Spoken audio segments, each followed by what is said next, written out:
Well, good morning, sir. What a fun little opening day last night was. I know, I was too excited to sleep. Yesterday afternoon, I guess. It was great. It was awesome. Baseball's back, buddy. Back in a big way. Yeah, Fans in the we stadiums, it's weird. it was so great to see. I know Yankee Stadium was at about 25%, but just having those rambunctious Yankee fans and then watching their disappointment, thing of beauty, Yeah, right? it was great. Welcome to the Walk Off, everybody. We are officially a Friday podcast from now on. So you can expect the exact same podcast, everything that you've come to expect. We're going to have a guest every single Friday, just like we have when we were on Mondays. However, now we're releasing it on Friday.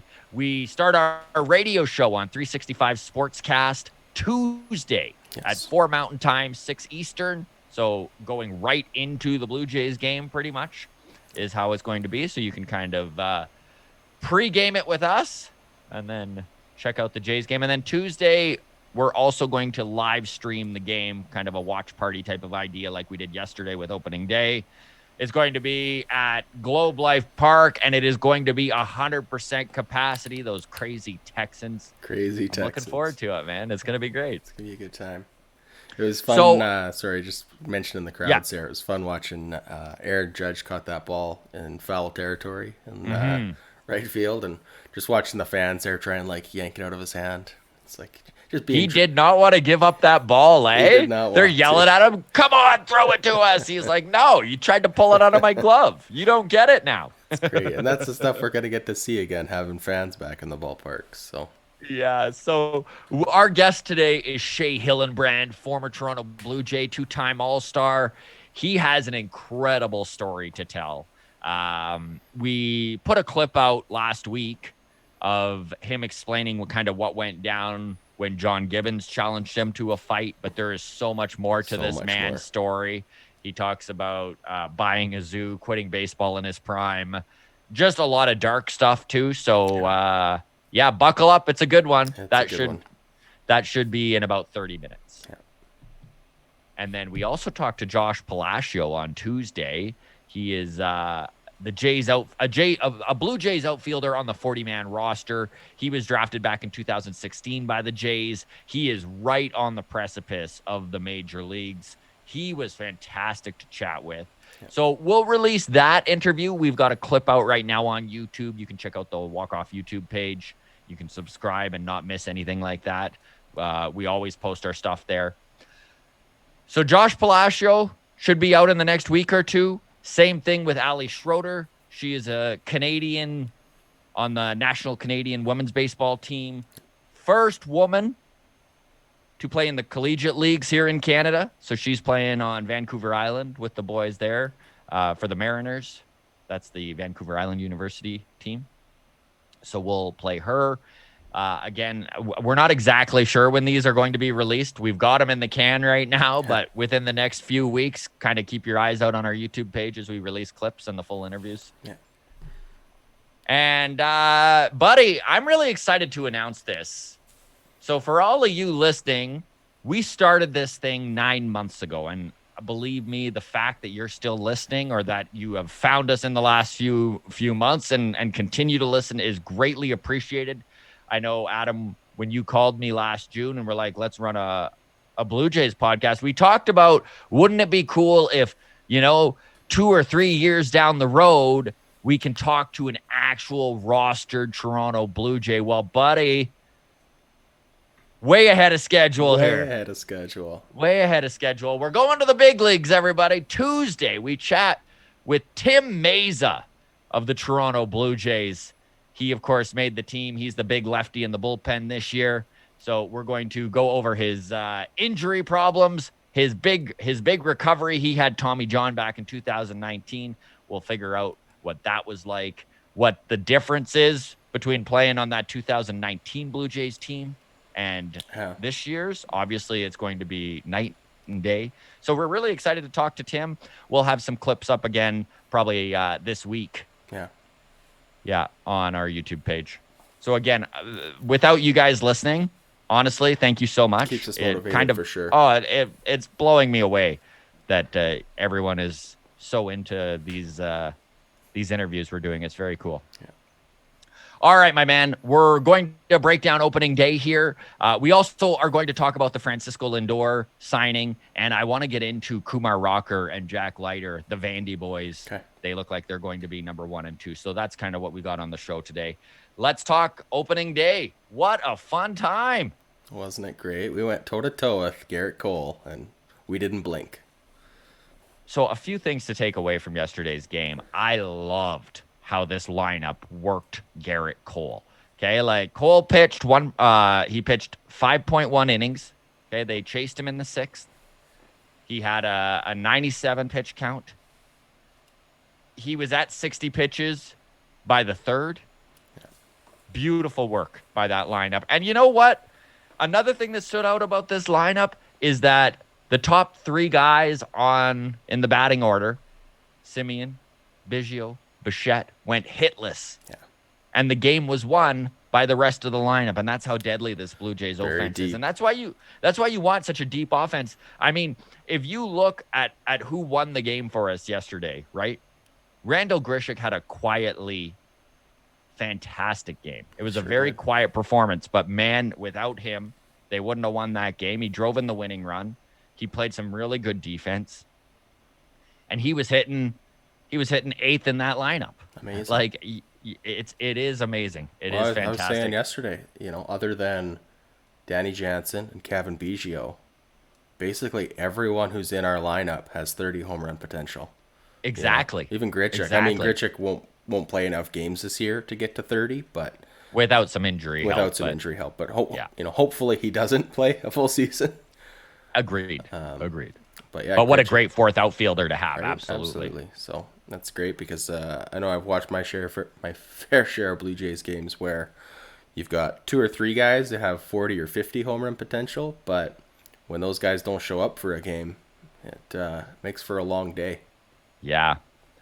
Defense was impressive yesterday too, and that was one thing that when you look at the difference between this lineup this year and the 2020 Blue Jays, fingers crossed that this is how this season goes on, because it was their Achilles heel last year, was their defense.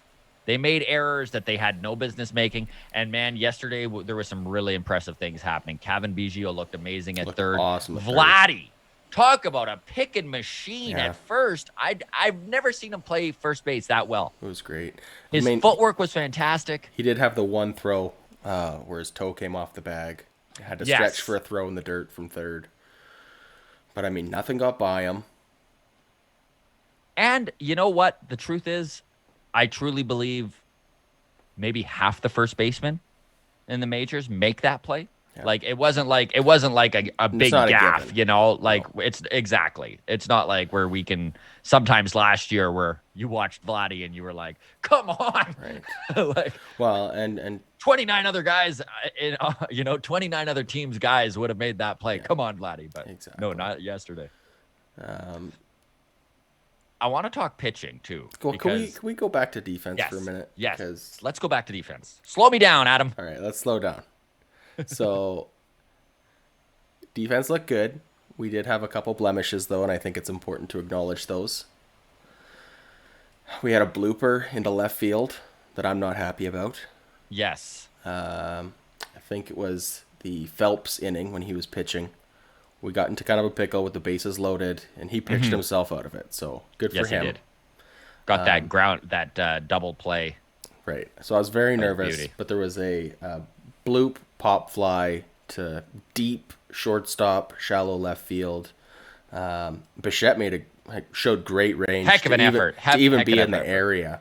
Yeah. Lourdes got a terrible jump on the ball. Terrible jump on it. So that's one thing I want to point out. Lourdes, not happy with you on that one. I think what this boils down to is we're still not quite in midseason form yet. And I think you're right. Nothing to panic about, but I don't think that I think that was more of a mental blunder than just the fact that he wasn't playing left field well. Right. For the most part, he played a very good game. Yep, absolutely. It was just one little thing that we're harping on here, but absolutely. Bo Bichette had a nice diving stab at shortstop. Couldn't come up with a throw in time. No, the throw was online, but he didn't. The hitter beat it out. But it was still nice to see him coming up with those diving snags. Simeon had a great play at second, Yes, he did. and that was just after the Vladdy out. Not out when his foot came off the bag. It was the same Yeah. inning, so it was nice to see. Nice to see that we got out of it kind of unscathed there. And while we're talking defense, I think we got to bring up probably the play of the game in the ninth inning. Kevin Biggio going home to Danny Jansen to get the runner at the plate. Incredible. I mean, even when he did it, both of us were like, why wouldn't he go for the double play? And then you kind of start breaking down that inning, and you're like, Yeah. you know what? Had they not gotten the guy at first, that's a run, and that is the win right there. That's the game. Yeah. So very smart to just he just knew. He just knew, go home, I've got him. Yeah. And that was the thing, too, is Talkman had just stolen second base. He'd just stolen third base. Right. He's got speed. So, kind of gutsy to even go for that. It might have been, you might, at that moment, as the third baseman, think maybe I do have a better chance at the double play. But he played it perfectly. And that, I think, again, just speaks to where Kevin Biggio's mind is. Yes. He's, 20 for 20 in his career on stolen bases. Mm-hmm. He's got a great evaluation of the strike zone when he's hitting. I think he just knows. He can make those split-second decisions where I've either got enough time to get him at home or I don't, and I have to hope for the best on this double play. So he reads the game so well. Yeah, so well. All right. Anything else on defense? No, let's move on. Because I really want to talk pitching. I know. There's lots to talk about with pitching. Lots to talk about because Hyunjin Ryu had a hell of a game. Okay. And he gave up the one long ball to Gary Sanchez. Those were his 2 earned runs. Yeah. Those were the 2 runs of the game that he gave up, was one mistake to Gary Sanchez. Yeah. Besides that, the guy was dealing, picking corners, mixing pitches, up and down in the strike zone. Just everything you want to see out of your ace, especially when you're going head-to-head with Garrett Cole, who didn't outpitch Ryu by any means yesterday. No, Garrett Cole was on his game. He pitched great. But like you said, we had some hitters that were hitting. We had some guys that were not hitting but working the count. Danny Jansen had a great day at the plate. I'm not a Danny Jansen believer at all. So no, you're not. Me, that means something. He had that 9-pitch at bat to start in the second inning there that just helped drive Cole's pitch count up. That was beautiful. Right. It was an out, but it was a beautiful at bat. And then the next one, he had a 6-pitch at bat where he gets a hit. If you're the catcher in the 9 hole and you're forcing 15 pitches out of the opposing starting pitcher, hey, you are doing your job. Absolutely. And then Chatwood came in. So Ryu pitched about 5.1 innings, right? He got chased in the 6th. Chatwood came in, runner on first, 2 quick outs. You love to see it. And then, there were some guys in our bullpen that made us nervous. David Phelps, you kind of brought up in the 7th, came in and had the bases loaded and got out of it with a ground ball, double play. Mm-hmm. That was great. Dolis was dealing. He looked good. Dolis was on his game for sure. Romano, he pitched well. It's funny because when we were doing the live stream, I was a little bit down on Romano's performance, and then I watched Jays in 30 last night because I was just so high on opening day. I was like, I'll watch this again. Heck yeah, just to see Merriweather's 10th, which we'll get to in a minute here. Yes, we will. But Romano, actually, he pitched pretty well, he was a little off on his control, but he kind of got it under wraps there by the end of the inning, and he got out of the 9th and sent them to extra innings. Yeah. The Jays put up that run. We talked about that already. Grishik driving in JD from second base because they, of course, start extra innings with a runner on second now. All right, so we pinch hit. And then bring in... Oh, sorry, go ahead. I was just saying, so we pinch ran for Rowdy Tellez because he was our pinch ran for Rowdy, second, so we put Davis in. Yeah, and it was beauty. And then enter Julian Merriweather. Listen, this is where we're going to talk for a little bit about this guy. Obviously, Julian Merriweather has been talked about a little bit amongst Jays fans over the last couple of years. He is who they got in the Josh Donaldson trade. When Donaldson was traded, everyone was pretty down on the fact that they didn't move him sooner. I was one of those people. His value definitely went down from them not moving him sooner. Right. He was injured that entire 2018. And then they traded him to the Indians. And this is where the Shapiro Atkins regime kind of came up big because they knew about Merriweather. Mm-hmm. Now, at the time, Merriweather was going through Tommy John recovery. He's been an injury-prone pitcher, and he's not young. No. Julian Merriweather is 30 years old, everybody. But to watch him come in the late innings yesterday, to come in the 10th, he was incredible. I could not stop thinking about this man's pitch, like, diversity. Like, it was so insane, his pitch choices. And I've got the pitches here, and I do wish to go through it because it was just so incredible to watch. And one of the big things about this guy is that so the average difference between a changeup and a fastball is about 10 to 12 miles an hour. And the whole goal is that your delivery on a changeup replicates the fastball exactly. So the hitter can't tell what's coming until it's already in the air. So if they're gearing up for the fastball, they're going to be ahead of the changeup. That's the goal. Right. Julian Merriweather throws 99 miles an hour for his fastball. His changeup is 79. It is a 19 to 20 mile an hour gap, and we were seeing it fool guys yesterday that couldn't even swing. Like, that was the thing that was beautiful. Aaron Hicks, he started him off with a 97 mile an hour fastball and then threw two changeups, 80 and 79 miles an hour. The guy couldn't swing.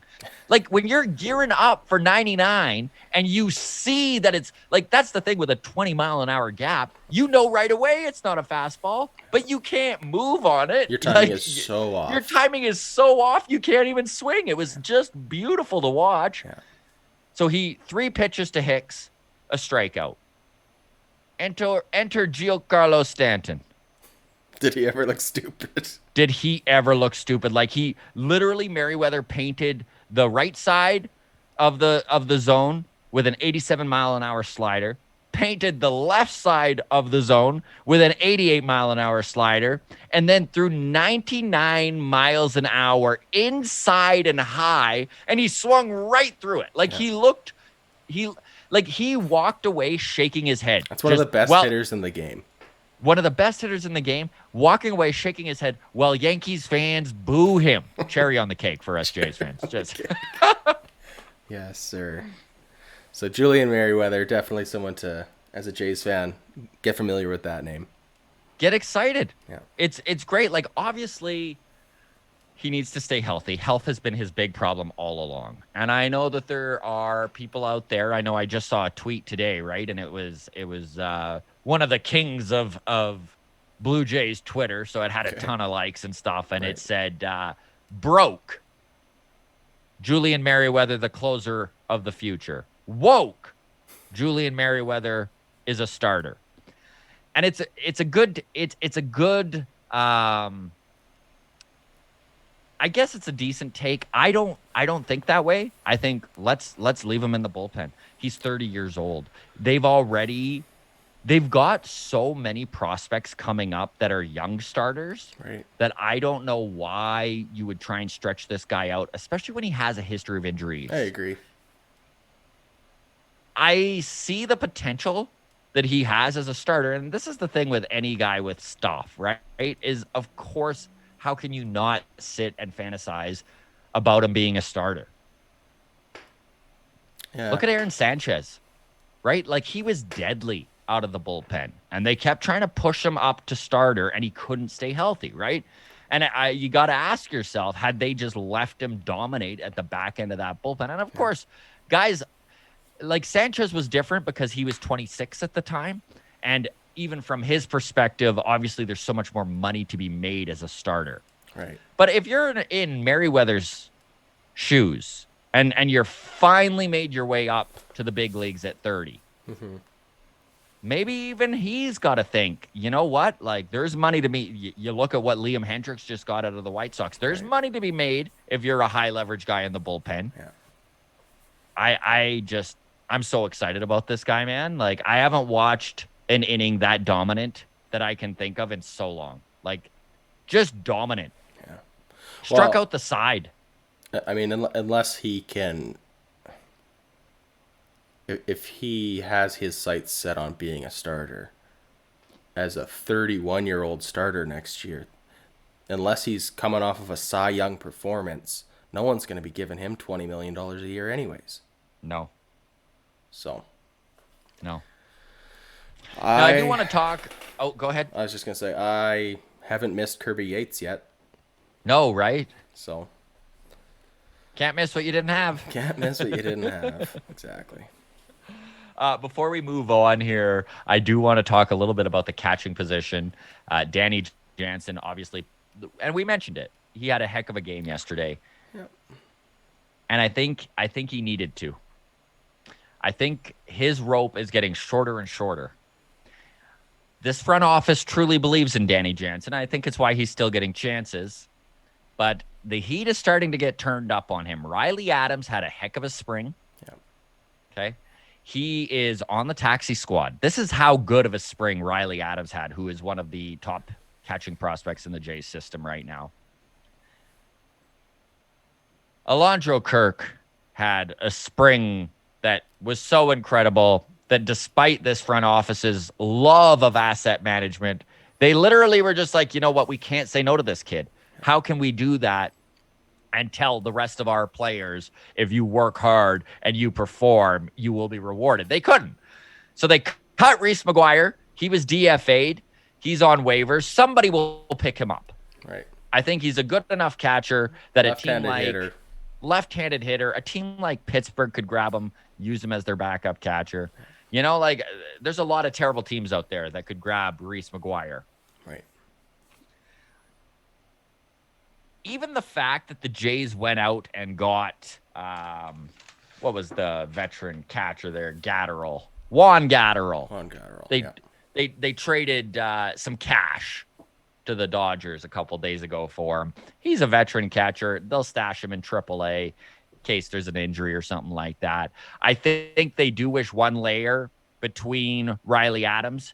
So they're going to put Riley Adams on the taxi squad, and even if there's an injury, unless it's an emergency and they need to do something that game, you know, or it's a night game into an afternoon game, we might see Riley Adams as the backup catcher. But I think if there's enough time to move guys around, that they will still bring Gatterall up as that like depth and give experience to Adams, because Adams has never played above AA. It's actually very impressive they're even putting him on the taxi squad. Right. But again, Danny Jansen better perform See, because there are guys knocking on the door. I think what I read out of that Gatterall trade was I think Gatterall is tied to Danny Jansen and Danny Jansen's performance. If he struggles, Gatterall gets called up. I think if Right. Alejandro Kirk gets struggling, I don't think Gatterall is the first call up. No. I think it's Riley Adams. Yeah. That's my opinion. I think I like that take, man. I think the that's Blue Jays are worried about having two young, immature catchers as our two catchers. So I think that Gatterall trade, that acquisition for Gatterall, is more of a wake up call to Danny. Yeah, I don't want to say a shot fired in his direction, but it's definitely, if I was him, I'd be the one who's most concerned about that, because It's a good point, man. I And think Riley Adams is the coverage for Alejandro Kirk. I mean, Kirk hasn't played much of a sample size either at the major league level, so we'll see if he continues to fire on all cylinders. Great for him. yeah. But if if he doesn't start the season with an impressive batting average, right? Like that's what he's there for, is his bat. So if he starts out and he's Struggling.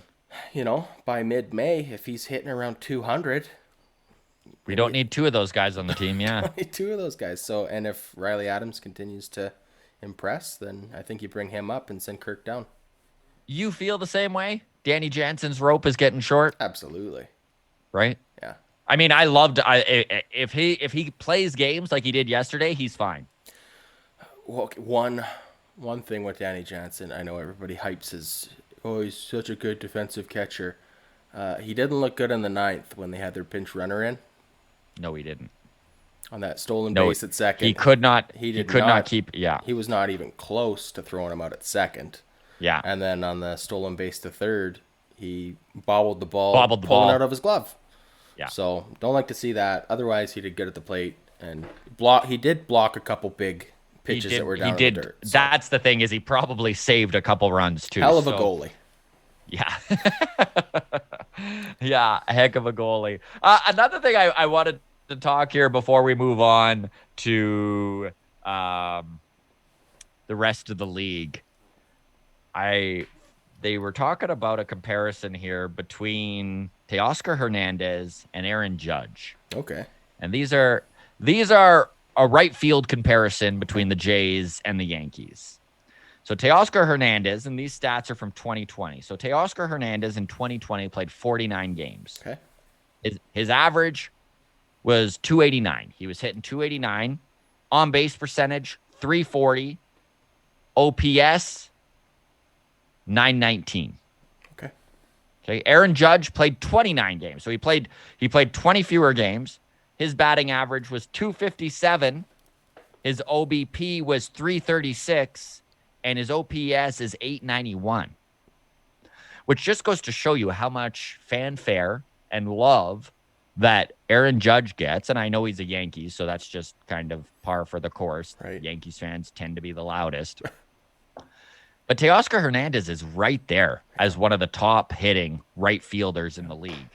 And he showed it again last night. I mean, he went deep to tie that game in the seventh. Mm-hmm. He looked good at the plate You're right. all game. I'm excited for Teoscar Hernandez. Everyone talks Springer, Simeon, Bichette, Guerrero, right? Those are the first names you think of when you're thinking Jays. Teo, he could have a huge year. And when I say huge, I mean he could hit 45 home runs. Yeah, he could. I know it's crazy, but he could. I mean, it's not crazy that he could, but it's crazy that he could, if that makes sense. Yeah, right? It totally. And think about it, right? He hit 16 home runs last year. Yeah. In 49 games. He was leading the AL until he got injured, wasn't he? He was leading the AL until he got injured.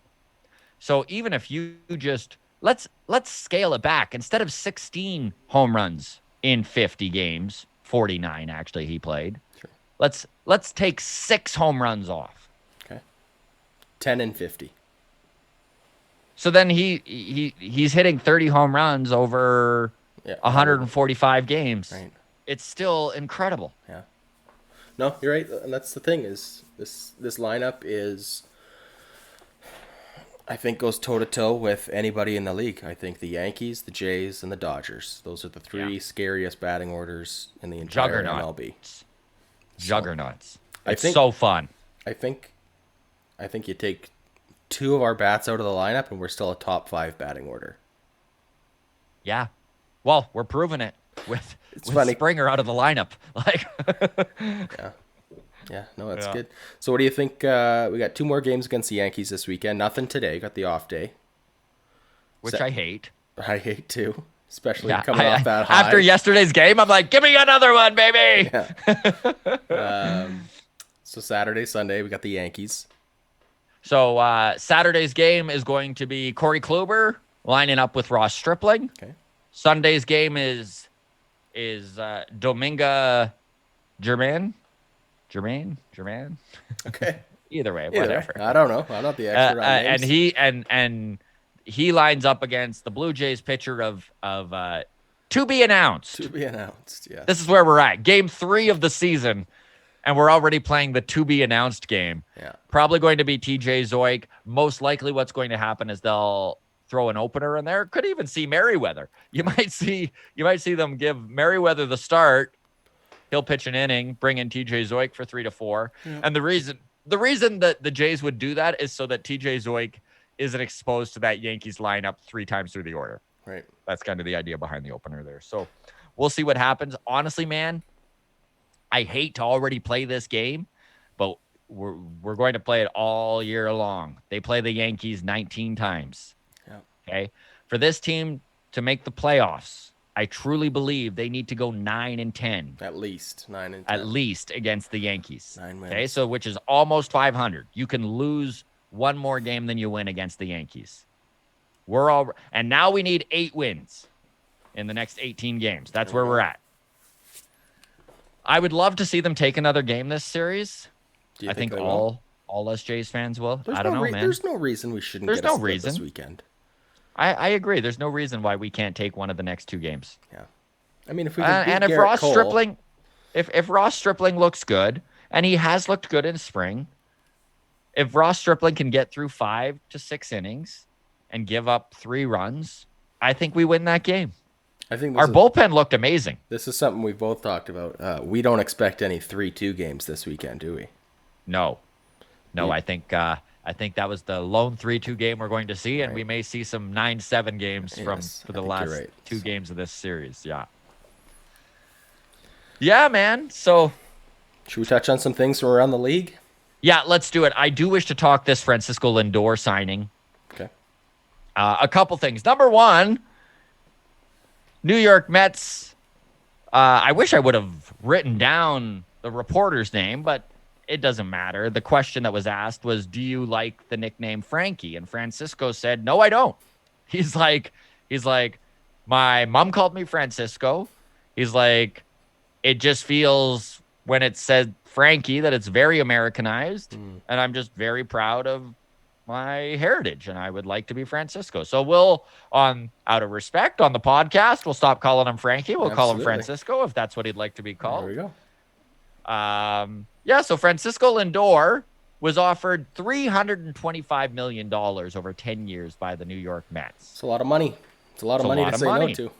It's a lot of money to say no to. He put his big boy pants on, looked Steve Cohen, new owner of the Mets, in the eyes and said, over my dead body. Then he countered with a 12-year, $385 million offer. And the Mets said, you know what? We'll give you $340 over 10 years. Now, for those of you who are keeping track, Fernando Tatis Jr. got $340 million over also 14 years. Also a shortstop. So Francisco wanted $1 more million. He just wanted to make $1 million more than Tatis. Now, obviously, this isn't what was released in the press release or anything like that. But I mean, he got $341 million over 10 years. It's pretty obvious. Doesn't take a rocket scientist. It was a bit of an ego thing. Yeah, it was like, I want $1 million more than Francisco got, and he got it. Yeah. Very big contract. Very impressive to see the Mets go out and spend that sort of money. Now, I'm very glad that the Blue Jays didn't give up the prospect capital to bring in Francisco Lindor. I don't think the Blue Jays would have given up $341 million to sign him. I don't think so either. I think they would have offered they probably would have offered 300. You know, like, I don't think the Jays would have made that trade without being prepared to go big. Right. I think they thought 250 to 300 was going to be what they'd have to do. And then after Tatis signed 341, kind of reset the whole market for a premier shortstop. So it really did. No, you're right. It sure would have sucked to have given up Alek Manoah, Jordan Groshans, Alejandro Kirk to have Francisco Lindor for 1 year. That was the assumed proposal. Right. Was Alek Manoah, Gabriel Moreno, and Jordan Groshans. Like, that's a big load of prospects. Like, that is backing the truck up. Yeah. And if you couldn't sign them, man, I'm just very thankful. And I think that's why the Mets kind of felt cornered to go so high with his contract. I don't think the Mets wanted to go that high. I think they truly did believe that their offer for 10 years, 325, was incredibly fair. Right, average annual salary way higher than Fernando Tatis. Exactly. But how can they give up the prospects that they gave up and then not sign him? Oh, he had all the leverage for sure. All the leverage, especially with that timeline he gave of, I'm not negotiating once the season starts. Yeah. So good for him. Absolutely good for him. Lindor. the new big what third of a billionaire in Major League Baseball. Yeah. Good for him. Good for him. So, just a reminder to everyone, we are still in the middle of a pandemic, which the New York Mets and Washington Nationals were reminded of yesterday. Their opening day got canceled due to the Nationals having some COVID cases, which sucks. That's one thing about this baseball season for myself, anyways, is that it has been such a reprieve from this whole shit show of a pandemic we've been going through for the last year Yeah. to kind of see a sport back to normal. Yeah. I know that fan-wise, a lot of these stadiums are only at 25% capacity. I mean, for those of you not living in Texas, but and it's just been nice to, like, yesterday was, honestly, it was magical to sit down and watch opening day and get to feel that hope of a new baseball season. And it would really have sucked to have watched the game if it was in the Jays scenario, watch the game cancel. Yeah. You know what? Here's the thing. Whether we're at 10% capacity or 25% capacity, it still is just nice as a viewer. Like, there's just something about watching a home run and seeing kids, run down 3 flights of stairs to go try and fight for the ball or whatever, or like the fan interaction in foul territory, that sort of stuff, right? You don't get that with the cardboard cutouts, and I forgot how much I missed it.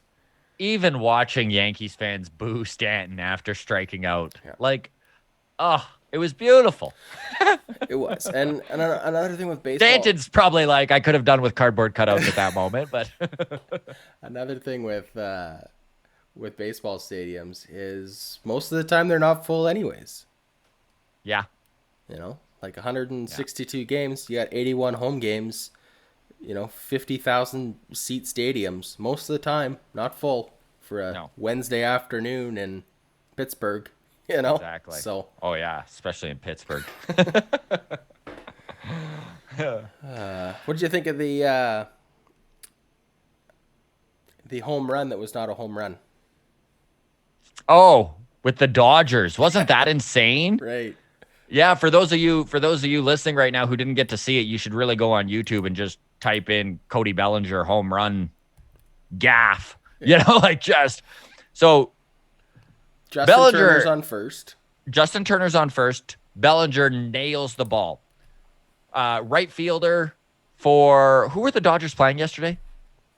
I can look that up, but you keep going with the story. Yeah, anyway, so the right fielder made a jumping stab.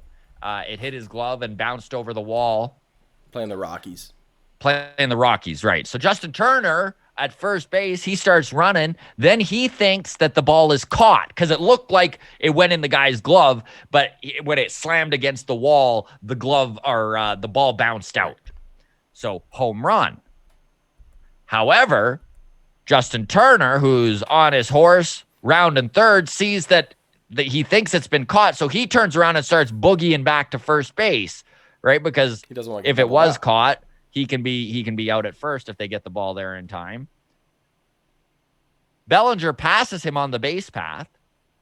Now, this is a rule that some people know about, some people don't, but that's an automatic out. Yeah. So how did that whole play wind up again? Turner was called out and Bellinger had to go to first? No. Bellinger was out.